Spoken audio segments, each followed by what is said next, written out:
Good morning. I'm Judy Cadle, a member of the Worship Committee, and would ask that you join me in lighting the chalice this morning. We gathered this hour of joys and sorrows, gifts and needs. We light this beacon of hope, the sign of our quest for truth and beauty, in celebration of the life we share together.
As we center ourselves in meditation.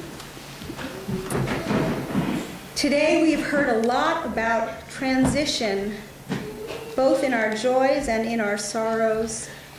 May we be especially mindful of the transitions that many of our members and friends are going through. We gather together to share in the strength of power and power of community. Today we seek what it means to live a life of honesty. May we hear each other's joys and sorrows with an open heart and an open mind. That we hear and affirm each other's truths. May we join together in the bond of fellowship that this community represents. And may we be mindful of all that we hear and all that we say. That every stone and every ripple in the life of one affects us all. Let us now come together in silent meditation to quiet our thoughts and share in each other's serenity.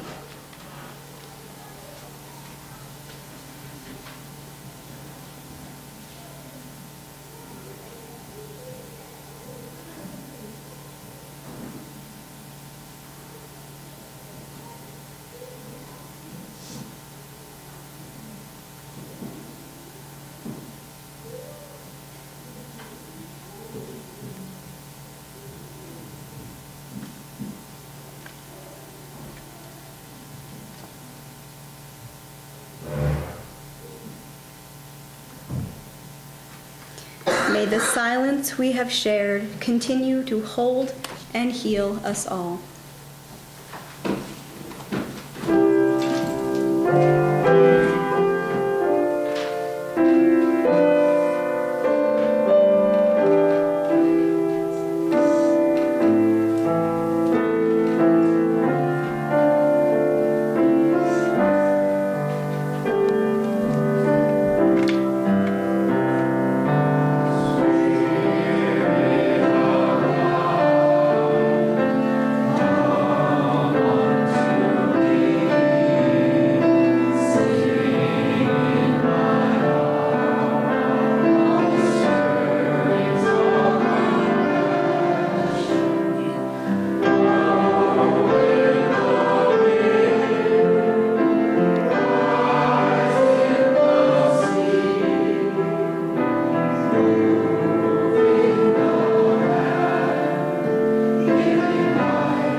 We thank you for your gifts.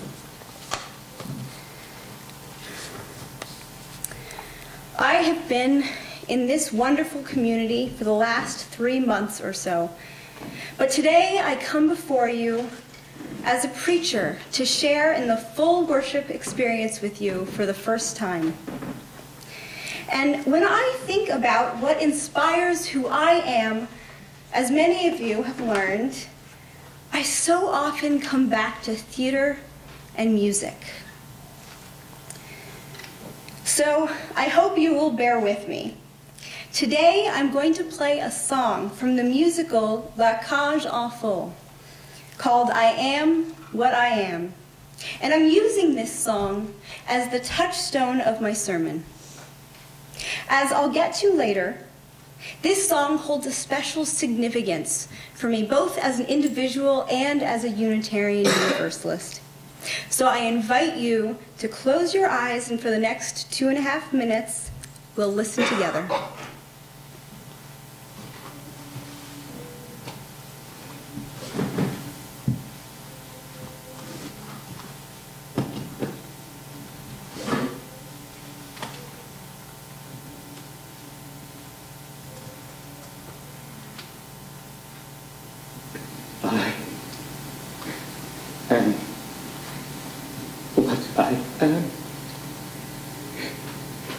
I am my own special creation. So, come take a look. Give me the hook or the ovation.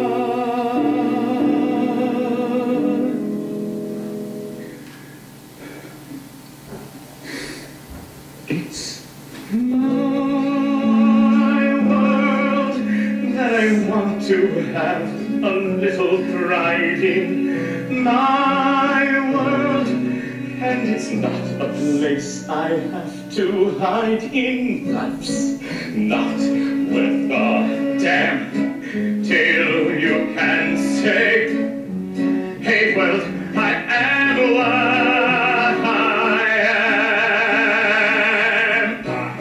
am what praise, I don't want pity. I bang my own drum, some think it's a noise, I think it's pretty. And so what, if I love each feather and each spangle, why not try to see things from a different angle? No, life is a sham till you can shout out loud, I am what I am. I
Musical theater has been calling my spirit since I was 6 years old. I can still remember the moment that theater welcomed me in with total clarity. I was watching a group of children perform the show Really Rosie, and I instantly knew I belonged there. Something about theater said, "Welcome, Ellie. You have a home here." My inner passion had direction for the first time. I am what I am. Passionate, stubborn, unique. Theater taught me that from day one. Be yourself and do it boldly. It was the first home that I realized I belonged to, but not the only one. My family was another. I was blessed with two of the most loving parents you'll ever find. They always wanted me to be who I was with pride. And every action, every experience was driven by their desire to welcome me and my brother into their loving home that they had created. But that's not always easy to see when you're 8 years old. And yet, I still knew. I am who I am. A daughter. A sister. In addition to the home of love that my parents built, they invited us into other homes as well, our spiritual homes. I was lucky enough to be invited into 3 different and wonderful communities. With a Jewish mother, a Presbyterian father, and a Quaker education, all 3 traditions became a home that guided my endeavor of self-discovery. I am what I am. Jewish, Presbyterian, a friend of Quakerism, Unitarian, Universalist. The importance of being myself was a struggle because I didn't actually know what that meant. But even if I didn't know exactly who I was, I knew my homes would light the way and create a path for me to walk.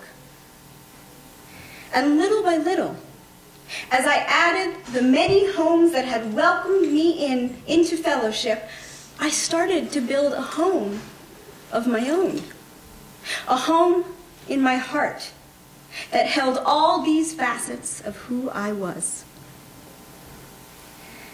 Part of growing into yourself is making that transition from joining the sacred space that others have built to creating that space within yourself. And my spiritual journey is the perfect example of that.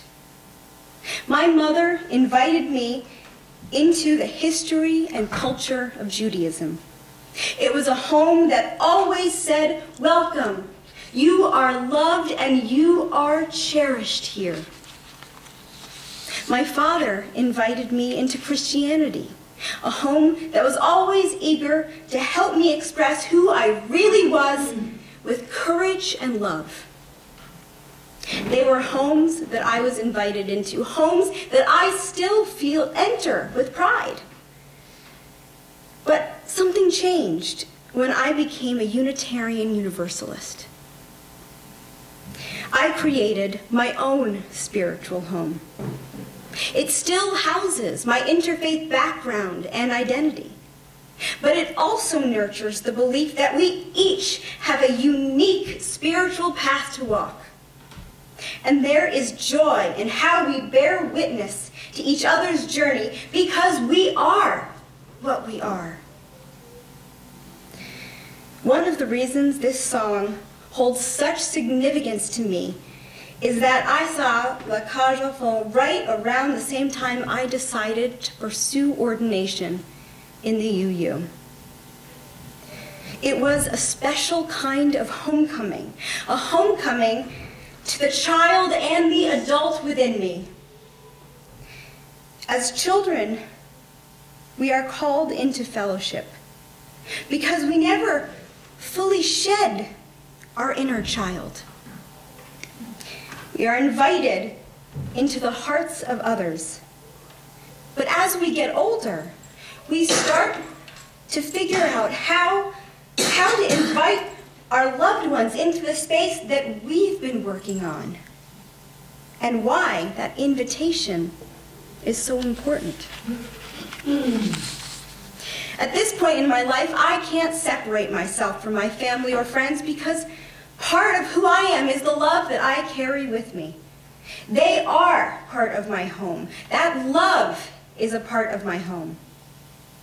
And I would like nothing more than to invite you into this sacred space that I'm working to build. My heart is my home, and what touches my heart is what I try to communicate. But that's a lot harder than it sounds.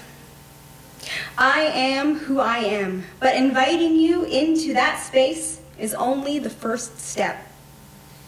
The second part of that is genuinely seeking to understand the people that you are. We work on this every Sunday. Every time we get together, we do so in the spirit of learning everything that makes us sacred, what makes this community sacred. But what about outside these walls? We aren't just called to hear the true selves of those we want to hear. The real challenge is in genuinely opening our home to those who don't want to hear us. We are called to see the humanity, the complexity of every person we encounter, to look beyond the outer shell we so often project, to see the home that they have built. Because there's more to everyone than meets the eye. The reason we feel so passionately about social justice, LGBTQ rights, economic justice, immigration rights, in all of these we are compelled to action because we feel the heart-wrenching pain of being or seeing someone be oppressed, denied, just for being who they are. And it is courageous to shout out who you are when you stand before someone who denies that very essence. But the dialogue can't move forward unless you offer to hear them too.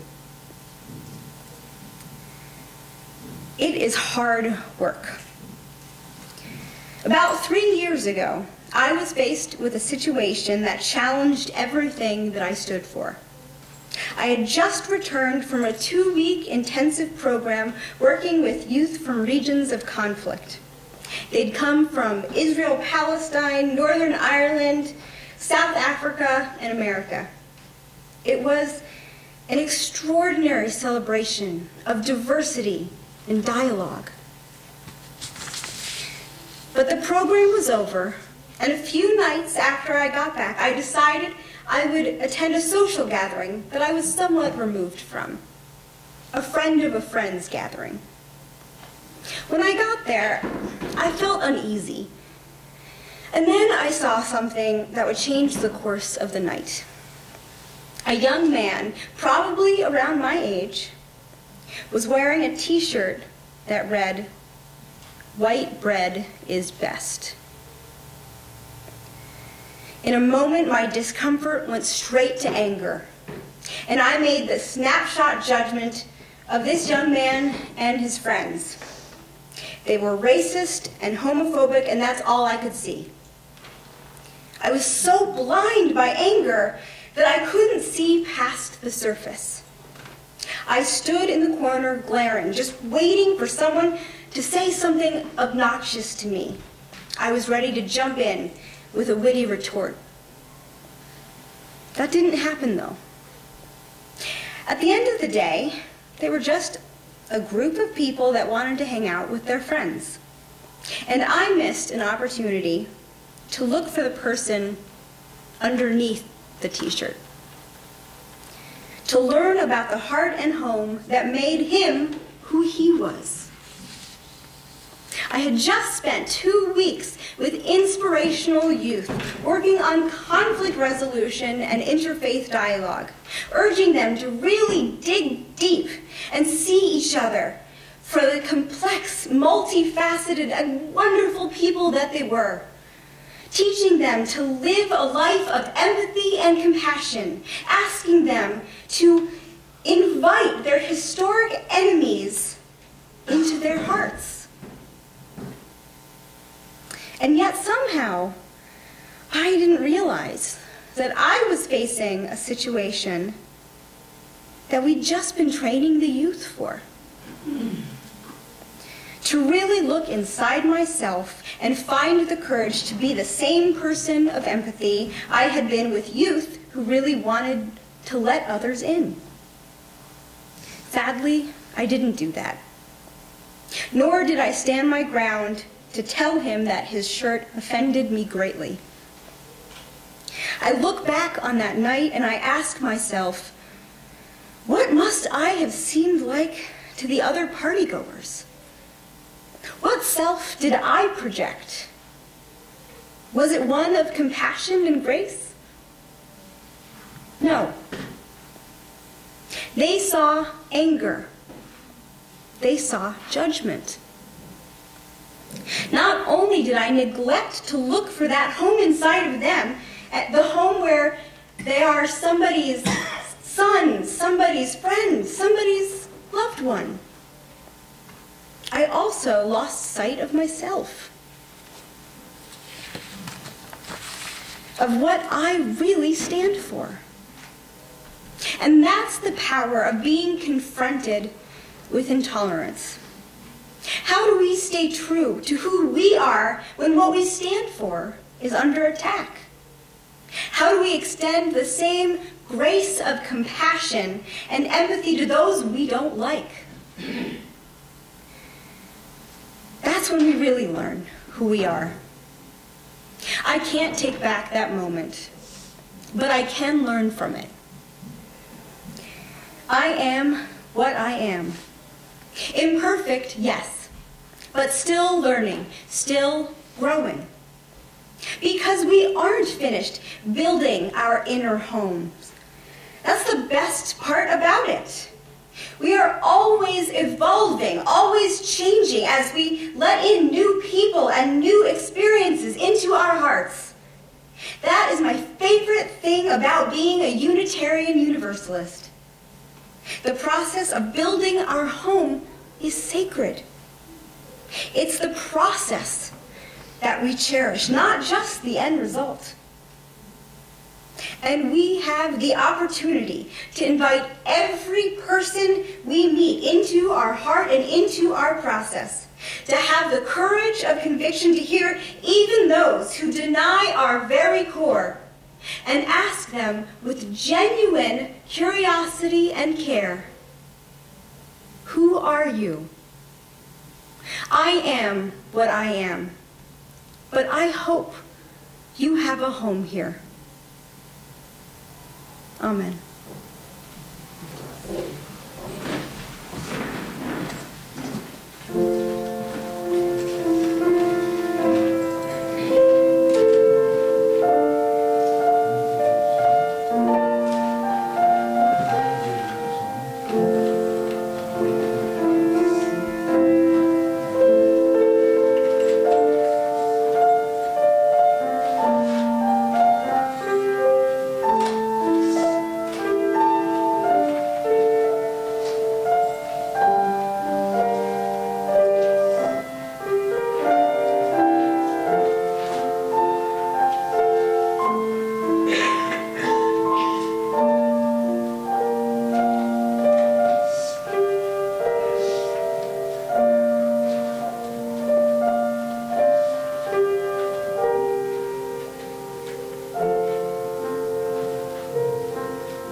and hold hands, if you will, as we extinguish the flame.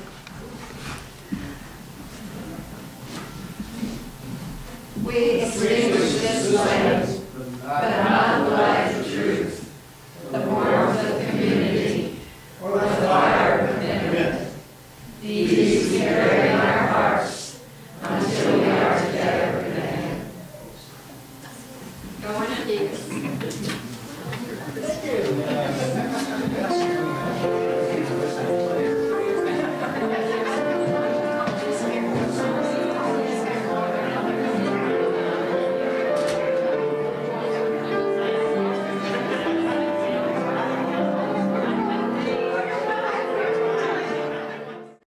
Join us for worship service every Sunday at 10 a.m. at the Unitarian Universalist Church of Canandaigua, a welcoming congregation. The church is located at 3024 Cooley Road, 4 miles west of Main Street, Canandaigua, just north of the intersection with Routes 5 and 20.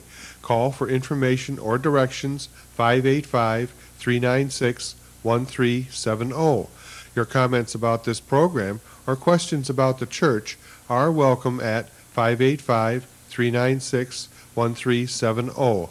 To view the latest issue of our newsletter, The Chalice, look at our website, www.uucc.us. Producer and editor, Daniel Brigham.